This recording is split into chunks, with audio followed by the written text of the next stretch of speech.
So punch that perfectionism in the face and don't let it paralyze you.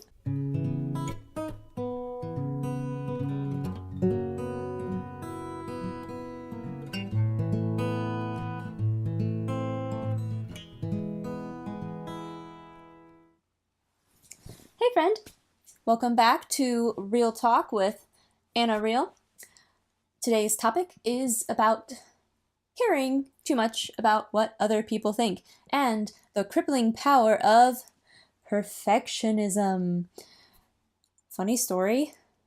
Well, maybe not funny, but I might have put off making this video because I had let my own perfectionism cripple me. So I'm right there with you. I have grown a lot in that area, but it's still something that I'm working on. And I'm hoping that with this video, that at the very least, that if you are also someone who struggles with that you would feel not so alone and hopefully feel encouraged by hearing my story and what I've been learning in this journey of a recovering perfectionist. For me, my perfectionism tends to come from two different places. First of all, there's the internal perfectionism that I have. I just naturally strive for excellence and want to do my best with whatever I do, even if no one's watching. It's just an inner drive that I have, and I think I might literally be incapable of half-hearting things, which has been one of my greatest strengths, but also a weakness, because I mean, what employer or friend or anyone who works with me wouldn't want someone who they can rely on to give it their best? But it becomes a weakness when I take that too far and beat myself up for not being good enough. And you see, for me, it's not that when I say that I'm a perfectionist, I'm not actually aiming and expecting perfection. It's way up here.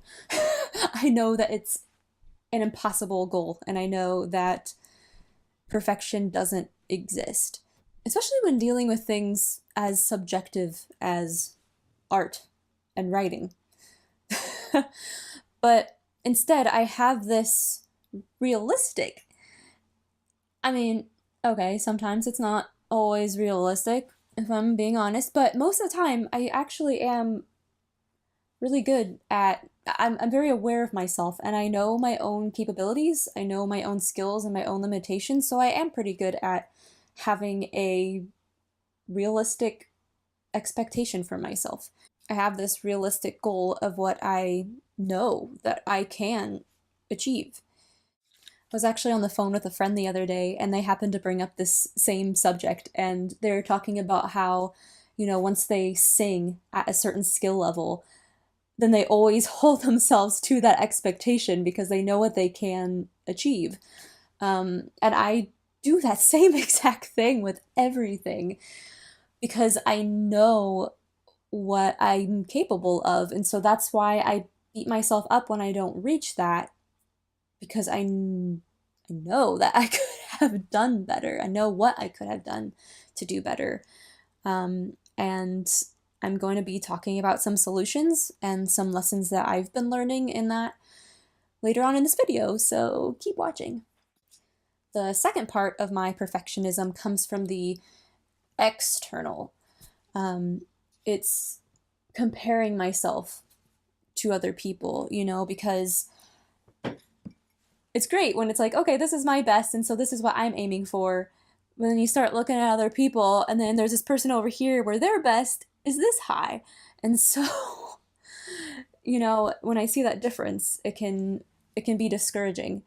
Or I'll put too much pressure on myself because I don't not only have my own inner expectations, but then whenever you start thinking about what other people are thinking about you, then it adds this extra pressure to not disappoint anyone.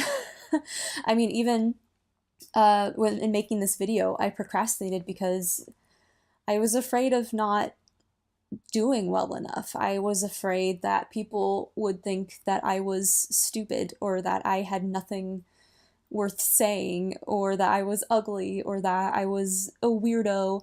I mean, that's kind of true, but in a bad way. And I sometimes let that fear of not being good enough paralyze me from even trying. Like I said before, sometimes I feel like, why even do something if I'm not going to be great at it from the start? For example, I have this whole crate full of blank canvases and paints that I have not touched once. I mean, the older I get, it seems like the less time I have and the more hobbies I have. So when I have just a little bit of free time, I could either do the thing that's going to discourage me because I know I'm not going to be able to produce anything good anytime soon, or I could spend it doing the things that I know I'm at least decent at, like graphic design or music. But the truth is, whenever you start anything new, you're going to start at the bottom. You don't just pick up a paintbrush and paint a masterpiece. It takes time and practice and effort and a whole lot of poopy work before you get to anything decent. I've noticed so many bloggers recently, and I mean, I've done the same thing before, so I get it. But I've just noticed a lot more bloggers talking about being discouraged when they compare themselves to these other bloggers who have way more views and way more followers. But it's like, oftentimes it's not even a fair comparison because it's like someone who started like 2 months ago, like just starting out, comparing themselves to someone who's been at it for like 8 years. I mean, if I was the person who's been working hard for 8 years, I wouldn't want some newbie just swooping in and passing me up. Like, that's not how things work. Well, usually. That's usually not how things work. We also don't see what's happening behind the scenes, so it's really not even fair to compare yourself to someone who's starting at the same time as you because you don't know their story. They might have had some transferable skill from something else, or maybe they're rich and so they have really good graphics and marketing because they're paying someone to do it and you just don't know that. Or maybe this isn't their first blog like it is for you. Maybe they've actually had 3 failed attempts before then, so of course they're going to be better at writing and these different skills because they've done it 3 times before. They've been at it for years. You don't see the whole picture. You don't know what's behind the curtain. Or perhaps they've sacrificed relationships or a healthy lifestyle in order to have the success that they have right now. And so, yeah, maybe it's taking you longer to have that success, but maybe it's because you're actually doing it in a healthy way that's going to be so much better in the long run. You don't know. You really don't know every detail about every person's life and what goes on behind the scenes, behind the filtered Instagram stories. Which, by the way, no one's life is as great as filtered Instagram photos suggest. Just. So, what have I learned from this journey of battling perfectionism? One lesson actually came from my big brother. I was in my junior year of college and I was a good student. And like I said, I tried really hard to give my best to everything. But at that point, I had so much homework that it was literally impossible to give your best to every single assignment. And it drove me nuts because I just wanted to do my best on everything. And I was on the phone with my brother and I was telling him about it, and he told me that he thought I was missing an important part of this whole doing your best thing. And he told me that it's about doing your best with the time that you have. I don't know why it took me so long to get that simple concept through my head, but for some reason I thought I had to do my best on everything. And of course, you have to take into consideration time constraints, but not me. I thought I was supposed to be a superwoman.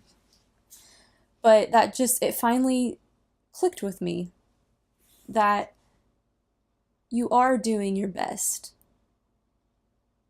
with the time that you have. You know, like if you have three different assignments and you don't have time to give 100% to every single one, you're still doing your best if with the time that you have, you know, you're doing 70% on this and it's, you know, 50% of your best effort on this and, you know, 60% of your best effort on that, because that's all you have time for, then that you are doing your best with the time that you have. And the same thing with, you know, say you get sick and you just don't have, or you're just having a rough week and you just don't have a lot of energy, and it doesn't mean that you're not doing your best if you can only do this much when you can usually do this much. You're doing the best with the time that you have, with the resources that you have, with the energy that you have. You know, you have to take that all into consideration. Don't be a silly head like me. Do your best with what you have, and that is doing your best. That's all that's expected of you. And in regards to caring too much about what other people think, I have another college story.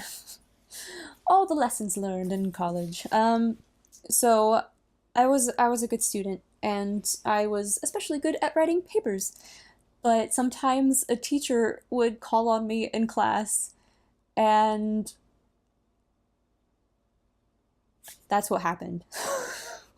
A blank out, just like that. I would forget everything I learned. I couldn't do the word putting into sentence doing. I couldn't, couldn't articulate the thoughts in my head. And I just felt like, oh my gosh, everybody is gonna think I'm an idiot. And I'm really embarrassed to say this, but whenever it was announced that I was valedictorian, I felt really relieved and validated, because I was like, yes, people are gonna know that I'm not actually an idiot. But how silly was that of me? I knew that I was doing well. Why does it matter what other people thought? But the truth is that people's opinions of you doesn't change you. People don't have that power. They're not wizards. They're human. They, just because someone thinks something about you doesn't mean it's true. And that shouldn't, you know, if I know I have a certain level of intelligence, someone coming in and telling me that I'm dumb doesn't change that level of intelligence. It actually says more about them than it does about me. It doesn't change who I am. So why should it matter what people think? You know, even whether it's actually true or not, that still doesn't matter. All that matters is that you're doing your best. And if you do that, you have succeeded, my friend. That's all you need to do. Just do your best. I mean, you can take people's criticism. You know, it's okay to think about it and see if there's anything to learn from it that you can take and use to improve yourself, but don't let it get you down. Don't let it discourage you. Especially don't let it make you believe in lies. You can take people's criticism to help you improve, but it should in no way keep you from continuing to practice and grow and keep at it and keep doing your best. So punch that perfectionism in the face and don't let it paralyze you from doing what it takes to get better. Because like I said, to become good at something, you have to practice it. There's a lot of horrid drawings before you get to anything halfway pretty. That's how the world works. It takes grit, it takes effort, it takes practice, and the courage to keep going. We can do it, my friend.